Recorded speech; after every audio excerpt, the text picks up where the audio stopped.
Par exemple, je vais vous poser une question très claire, Jérémy, et je ne sais pas si vous aurez voilà, si vous pouvez me répondre avec franchise, mais entre les lois de la République et les lois de votre religion, de l'islam, qu'est-ce qui est le plus important? Je vous demande pas si c'est opposé, je vous demande juste qu'est-ce qui est le plus important. C'est celle de ma religion, évidemment, voilà. je respecte les lois de la République. Bah non, vous les respectez pas puisqu'elles sont pas. La loi est au-dessus de tout, Jérémy. L'extrait de BFM TV que vous venez d'entendre vous aura probablement tous choqués, mais pas forcément pour les mêmes raisons.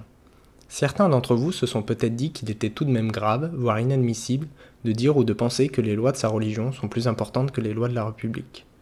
Et même d'acquiescer quand Apolline de Malherbe dit que la loi est au-dessus de tout.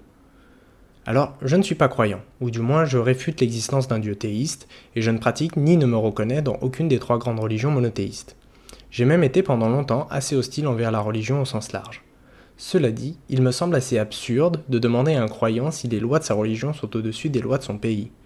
Renversons le propos. Un croyant qui penserait que les lois de la République sont supérieures aux lois divines serait-il vu comme un bon croyant par ses pairs? Qui pense sincèrement qu'un prêtre, par exemple, pense que les lois de la République sont au-dessus des lois du Seigneur? Cela semble peu probable. Et même sans aller jusqu'à un prêtre, prenons cet extrait d'une discussion entre Tariq Ramadan et Philippe de Villiers.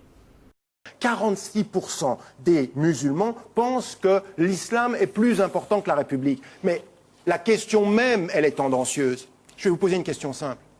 Vous êtes un catholique pratiquant, monsieur. Dans votre vie, qui est le plus important, Jésus ou Chirac?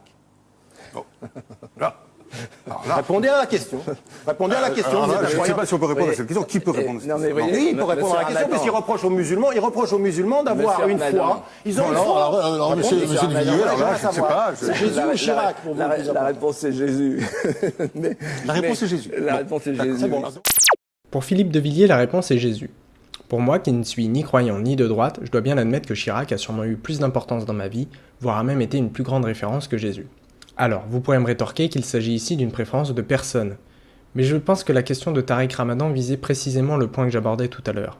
La distinction entre le pouvoir temporel et le pouvoir spirituel. Bien évidemment que pour tout croyant, les lois de sa religion sont plus importantes. C'est d'ailleurs ce que dit Jérémy en toute bonne foi, si je puis dire. Mais j'ose espérer que chaque croyant est capable de faire la distinction entre le temporel et le spirituel. Il s'agit là, de la part d'Apolline de Malherbe, soit d'une question de piège, soit la preuve d'un manque de réflexion affligeant. La religion et la spiritualité touchent au sacré, donc bien plus à l'émotionnel qu'au rationnel.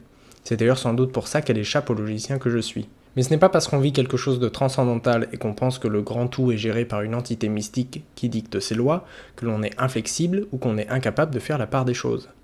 D'ailleurs, il n'y a pas besoin d'être croyant pour se rendre compte que de toute façon la loi n'est pas toujours en accord avec nos principes moraux, qu'ils soient dictés par une religion ou autre. Nous expérimentons tous, à différents moments de notre vie, la nécessité de réprimer une envie ou une pulsion pour rester en accord avec la loi, que l'on soit croyant ou non. Et, à titre personnel, il m'est arrivé bon nombre de fois de choisir mes principes moraux ou mes envies plutôt que la loi, aussi importante soit-elle. Cependant, imaginons qu'effectivement de nombreux musulmans, parce que c'est encore d'eux qu'il s'agit, soient inflexibles et donc incapables de distinguer temporel et spirituel, qu'à chaque fois qu'ils auraient à choisir entre les lois de la République et celles de leur religion, ils choisissent ces dernières. Dans quelle mesure cela pourrait être problématique, dangereux ou même dramatique? Je n'ai pas lu le Coran, mais j'ose imaginer que le meurtre de non-musulmans n'y est pas encouragé. Je crois même savoir qu'il est écrit dans la sourate de la vache que la présence de cultures différentes est une volonté divine. Alors peut-être que certains pourront tirer des passages tendancieux du Coran, mais je pense que c'est un exercice que l'on peut pratiquer avec la Bible, la Torah ou le Talmud. Il y a d'ailleurs dans l'Ancien Testament, base des trois grandes religions monothéistes, des passages tout à fait hallucinants pour des gens de notre époque, encourageant des comportements extrêmement mal vus, voire carrément interdits. Vous ne m'en voudrez donc pas de faire l'impasse sur ces reproches qui, s'ils ne sont pas infondés, peuvent pour moi s'appliquer à l'ensemble des religions. Si on exclut les comportements meurtriers, que reste-t-il ? Eh bien, laissez-moi piocher au hasard dans le chapeau fictif des clichés. Alors, l'homme peut battre sa femme ou ses enfants. Très bien. On pourrait imaginer que certaines interprétations du Coran poussent à penser qu'il peut être légitime et moralement juste de frapper sa femme ou ses enfants. D'abord, je sais d'expérience qu'on n'a pas besoin d'être dans une famille musulmane pour être un gosse battu. Mais ensuite, quelle différence entre un homme qui battrait sa femme tout en sachant au fond de lui que c'est mal, et un homme qui l'abat en se disant que c'est ok ou qui ne se pose pas la question? Est-ce que l'un est plus grave que l'autre? Et j'emploie la forme interrogative à dessein, c'est une véritable question que je me pose et que je vous pose. Dans les deux cas, l'homme a enfreint la loi de la République et doit être sanctionné. Mais doit-on être plus indulgent avec celui qui le fait en sachant que c'est mal ? C'est finalement ce que semble suggérer Apolline de Malherbe si on poursuit son raisonnement jusqu'au bout. Les manquements aux lois de la République sont-ils plus graves quand ils sont poussés par des convictions religieuses ? Prenons un autre exemple cher aux médias de notre pays, le voile. Effectivement, c'est un choix que beaucoup de jeunes musulmanes de notre pays doivent faire. Suivre les lois de leur religion et le porter, ou accepter les lois de l'État et le retirer dans les lieux publics. En choisissant de le porter, cela peut être une atteinte à notre fameuse laïcité et à la loi 1905. Le voile pouvant être considéré comme un élément religieux ostentatoire, même si le caractère ostentatoire d'un bout de tissu est sujet à débat. Et est-ce que c'est si grave ? Quelles pourraient être les répercussions dramatiques ou problématiques si tous les croyants affichaient leur religion à l'école ? Eh bien, faisons comme nos médias et nos politiques, comparons-nous à nos voisins. Au Danemark, par exemple, la laïcité n'existe pas. Il y a une religion d'État, le luthéranisme. Pourtant, le voile est autorisé à l'école et cela ne semble pas poser de problème majeur là-bas. Bien sûr, la population musulmane au Danemark est nettement plus faible qu'en France. Reste que rien ne nous laisse à penser que les choses pourraient dégénérer si on autorisait les signes religieux dits ostentatoires à l'école. Les plus laïcs d'entre vous me diront sûrement que la religion n'a pas sa place dans l'école de la République, qu'elle doit rester de l'ordre du privé. J'ai même longtemps partagé ce point de vue, trouvant la religion oppressante et la croyance en un dieu absurde. Mais avec le recul, quand j'étais dans mon lycée de Villeurbanne où j'ai côtoyé juifs, musulmans et chrétiens, je ne me suis finalement jamais senti oppressé ou forcé à croire par mes camarades de classe. Les filles de ma classe ne portaient pas le voile, les juifs ne portaient pas de kippa, pourtant tout le monde savait qui était juif, musulman ou athée.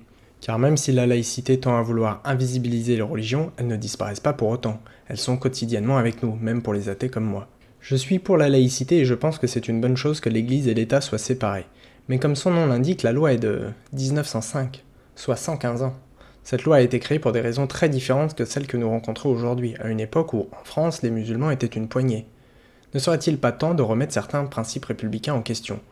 L'invisibilité des religions n'est-elle pas ce qui crée ce manque de débat et de connaissances autour d'elles ? En faisant disparaître les religions de l'espace public, n'avons-nous pas, de fait, refusé tout débat autour d'elles ? Voilà tout un tas de questions auxquelles je n'ai pas de réponse. Mais en ce qui me concerne, le débat est ouvert. Et pour vous ? Voilà, c'est tout pour ce 3e podcast. Petite précision pour terminer. Premièrement, je ne dis pas que si on est musulman, il est logique de porter le voile. Chacun a son interprétation du Coran. J'ai généralisé ici à titre d'exemple. Deuxièmement, je n'ai pas parlé d'une chose qu'on reproche souvent à l'islam, à savoir qu'il pousserait plus à l'homophobie ou à la LGBTQ++ phobie. Déjà parce que c'est super long à dire et difficile, et parce que pour moi ça rejoignait l'exemple de battre sa femme, sauf que battre sa femme est directement répréhensible. Penser qu'être homosexuel c'est contre nature ou déviant, déjà c'est clairement pas le monopole de l'islam ni même des croyants, et en plus pour le coup ça peut être quelque chose de nettement plus privé si je puis dire. C'est pas parce que t'as des jugements négatifs sur la communauté LGBTQ++ que tu passes forcément à l'agression ou même à l'insulte. Tu peux continuer de penser ce que tu penses sans réellement faire de mal à quelqu'un. Enfin, je pense que c'est la dernière fois, avant un bon bout de temps, que j'aborde le sujet de l'islam et de la religion, parce que je pense avoir fait le tour de ce que je voulais dire. Voilà, cette fois c'est vraiment terminé, j'espère que ça vous a plu, je vous invite à commenter si vous voulez réagir, et vous pouvez même me contacter directement par message sur Facebook ou ailleurs, si vous voulez échanger avec moi sur le sujet. Voilà, je vous dis à très bientôt, portez-vous bien, et puis abonnez-vous si vous voulez, voilà. Allez, bisous.